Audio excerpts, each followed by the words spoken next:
Hey guys, what's going on? It is Ash here, coming at you today in Clash Royale, sharing with you what may be the most powerful deck in the game right now. I think a lot of people are starting to discover that new combinations of the, what I'm going to call the Airfecta deck, using the Mega Minion, the Inferno Dragon, and the Lava Hound together, can be absolutely devastating offensively, and it still allows you enough defensive options to be able to defend your side of the map very, very well as well. So let's kind of get into it here. We're going to be highlighting Dylan's deck, and before you guys scoff at all the legendary usage, you can see we do have the Miner, the Inferno Dragon, and the Lava Hound in this deck, so I apologize to those of you who don't have all those legendary cards. I do have some substitutions that I'll give you guys in the next video that I have all recorded and ready to go, should be out tomorrow, is a longer format episode playing the Jason deck, which has no legendary cards on my free-to-play account, so stay tuned for that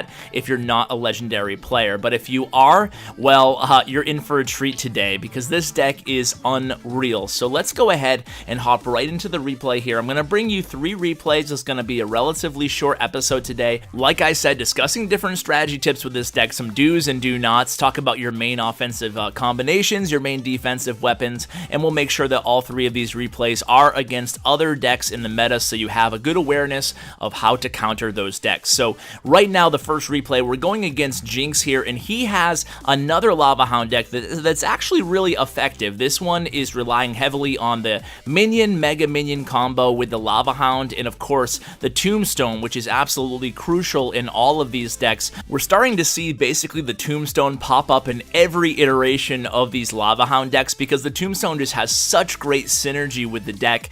I mean, you can put it down, you don't need the Miner necessarily, you can just go ahead and allow all those skeletons to distract the defensive units, and then later on distract the tower for when the Hound pops. There we go. So let's start out there. Let's start out by talking about the Tombstone, which is probably, like I said, the second most important card in this deck. Speaking of Dylan's deck here, but I guess it could apply to Jinx's deck as well. So what you want to do with the Tombstone is identify what type of deck your opponent is playing. Now, this is often overlooked, and it's really crucial for having success with the Lava Hound deck. You're not always 100% of the time going to be playing your Tombstone offensively. You're going to have to rely on it on defense as well, especially if the opponent is playing a beatdown deck, or a beatdown deck with the Prince, the Charging Prince, or anything really that has a lot of speed coming at you. You have to be very aware at what your opponent is going to throw at you, because although this deck has a lot of offensive weapons, and we'll get to the absolute ideal offensive push in just a second here, but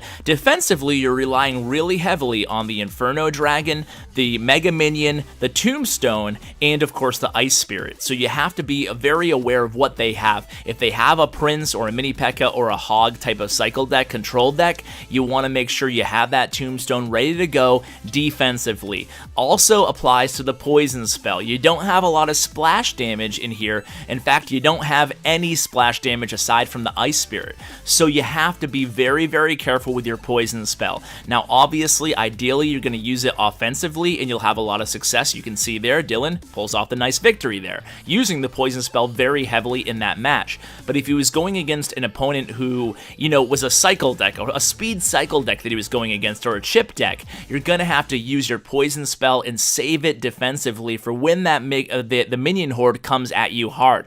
So always be aware. Now, the second replay we're going to be watching right now, and we're going to be focusing primarily on the big offensive surge that you're going to get out of this deck, and on top of that, we're going to be focusing on how to stop the giant beatdown deck. Now, you have the Tombstone, so you're going to be using the Tombstone and the Inferno Dragon. You're going to see right here, the Inferno Dragon defensively, absolute beast mode against this giant balloon combination. I mean, the balloon does get to the tower, but look at that, 4 elixir to defend off 10 elixir, not a bad value trade at all, and now Dylan's able to reload with the Lava Hound in the opposite lane. So now let's talk about offense here. So your main offensive combination is going to be the Lava Hound and the Miner. Now, of course, you can also rely on the Lava Hound and the Tombstone. You don't have to have the Miner. If you don't have the Miner, I talked about different substitutions for this deck if you don't have legendary cards aside from, obviously, the Lava Hound. It's pretty crucial to have at least the Lava Hound to play this deck successfully.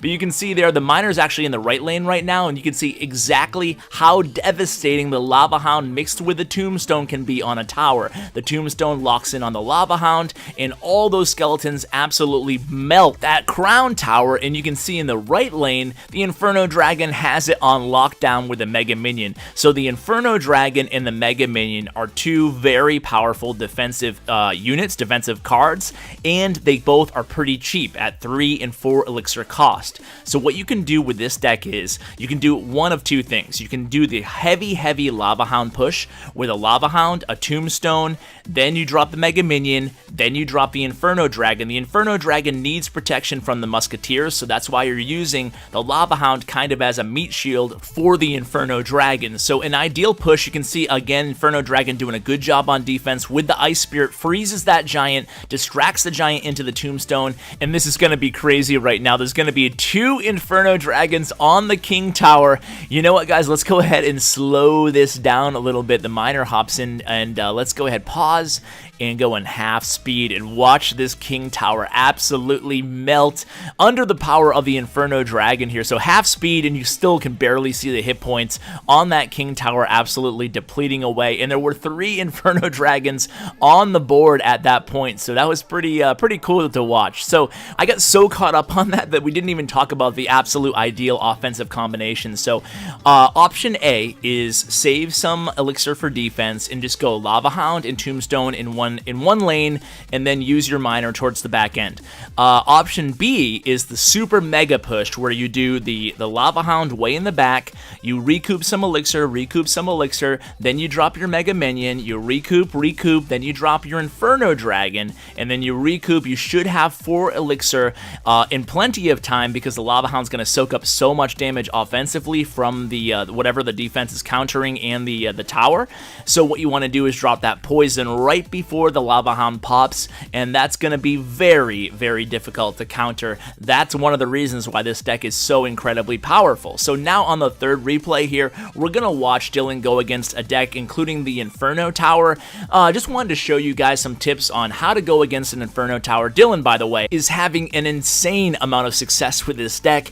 He won the Grand Challenge here with it. He's just absolutely smoking everybody he touches, and I mean, partially that might be because no one else has the Inferno Dragon yet, or at least a lot of people don't, but maybe a lot of you guys do. I don't know. A lot of you guys have saved your chests, and you guys probably already know this, but if you save your chest for when an update comes out, the contents of a chest are not predetermined, so they're determined when you actually open the chest, meaning that if you save your chests right now, you will have a chance of getting the next card released, whether it be the graveyard or whatever the card is. There's so many leaks out there, and I'm not able to share officially what the next card is going to be. I'm not sure if it's official in-game, but whatever the card is, you'll have a chance of getting it if you save your legendary chests now. So me personally, I plan on saving my legendary chests if I'm lucky enough to get one. Now, I've only gotten one so far.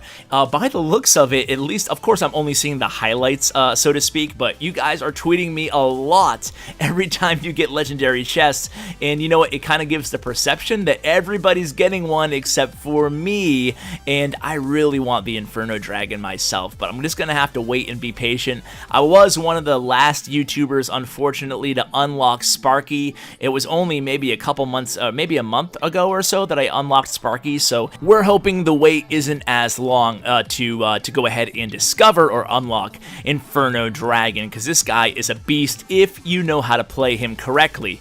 I see some people have unlocked him, and I see in my Twitter feed and on Facebook and stuff that some people are like, you know what, not as strong as people said he was, very easy to counter, but I actually disagree. I think if you play him correctly with enough protection, he can be an absolutely insane value for only 4 elixirs, so you just have to know how to play him. And here you can see Dylan ended up on the short end of the stick on that little push there. It looked really promising, but then the Inferno Tower melted away the Lava Hound, and then it melted away the Inferno Dragon, so you do have to be careful powerful, and look at how defensively oriented Dylan is playing the end of this match in overtime here, using his poison on defense rather than offense. It's awful tempting when you have a tower that low on damage like Dylan does to use your poison offensively as much as possible, but instead he's trying to play smart here. He's playing defense over offense, trying to set the table with exactly what type of combinations he wants. Now, unfortunately, that giant skeleton did make it to his tower, so he took a lot of damage there. He could have used the tombstone there, but I think he thought the giant skeleton would stay just a hair back away from that tower. So now things are getting a little bit too close for comfort for Dylan, but knowing Dylan, we know that he's going to finish strong here and play smart at this point. So the opponent, obviously, besides the goblin barrel and the arrows, really has nothing to get on his side of the map, so Dylan's making sure that he saves his zap spell for the goblin barrel and his poison spell for the minion horde. You can see the minion horde and all those goblins and everything else totally melting there, so now he can do a big Lava Hound push, and this will be GG, game, set, match. So here's the Lava Hound, here's the Mega Minion. He's going to play the Tombstone to distract this giant skeleton away from his tower. He has the zap ready for the Goblin Barrel. Meanwhile, the Lava Hound just slowly lumbering his way over to the tower. Poison spell down on the tower, going to melt away. Oh, at least most of these minions from that minion horde, and that's going to be game, set, match with the miner on the tower. And that's it, guys. This deck is insane. Give it a shot if you have these cards. If you don't have the cards, like I said, you can sub in the elixir collector for the miner, and you can sub in just straight up regular minions for the Inferno Dragon if you don't have him. So guys, thank you so much for watching, and as always, take care, guys.